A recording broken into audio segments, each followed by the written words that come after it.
ایک چوڑیاں بیچنے والی کو مجھ سے پیار ہو گیا۔ اس کی کیا کمال محبت تھی۔ وہ جہاں بھی جاتی وہاں کی مشہور چیز میرے تحفے میں لاتی۔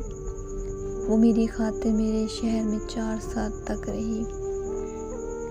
روزانہ میری منتیں کرتی اور روتی رہتی، کہتی ہوتی تھی کہ میرے نال شادی کر لے۔ میرے لگاتار انکار پر وہ واپس اپنے آبائی گاؤں جھنگ چلی گئی۔ کچھ عرصے بعد میں اپنے دوستوں کے ساتھ باہو سلطان کے مزار پر گیا۔ میں ادھر مزار کے باہر کھڑا تھا کہ پیچھے سے کسی نے میرے بازو کو پکڑا۔ دیکھا تو وہی چوڑیاں بیچنے والی تھی۔ خوشی کے مارے وہ کہنے لگی، آخر میری دعا رنگ لے آئی، تیرا دیدار ہو گیا، ساڑی عید ہو گئی۔ میں جب بھی دربار پر آتی تھی عاقب تجھے مانگتی تھی، اب تیرے لیے بیٹھی ہوں، شادی نہیں کی۔ پھر اس کی آنکھوں میں آنسو آ گئے، کہنے لگی، بھیک مانگنا، چوڑیاں بیچنا میرا قصور تو نہیں ہے نا، یہ تو میری قسمت کا، میرے نصیب کا قصور ہے۔ تو سزا مجھے کیوں مل رہی ہے؟ وہ سب کے سامنے میرے گلے لگ کے رونے لگی، کہنے لگی کہ ایک دفعہ میرے ساتھ میرے گھر چلو۔ میرے پاؤں پکڑ لیے، سب لوگ دیکھ رہے تھے۔ میری بہت بےعزتی ہوئی، لوگوں کا مجمع لگ گیا۔ دوستوں نے بولا کہ چلو ایک دفعہ ہو آتے ہیں۔ میں نے ہاں کر دی تو وہ بھاگ کر گاڑی میں بیٹھ گئی۔ اس کا گھر 50 کلومیٹر دور تھا۔ سارے راستے وہ بہت خوش تھی۔ ہم اس کے گاؤں پہنچ گئے۔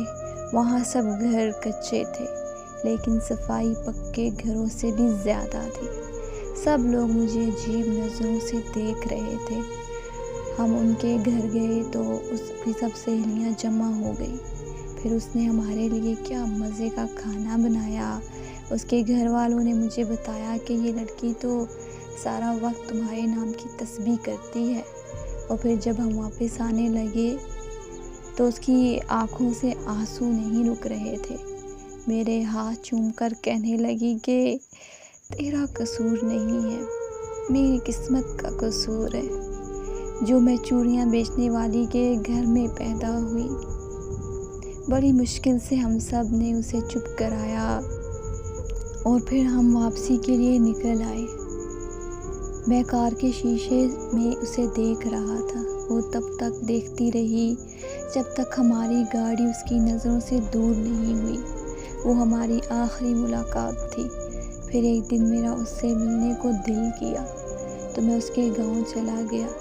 اس کے گھر والوں نے بتایا کہ تمہارے جانے کے بعد وہ بہت بیمار رہنے لگی تھی، کھانا پینا ہنسنا سب چھوڑ گئی تھی اور ایک دن اس کی موت ہو گئی۔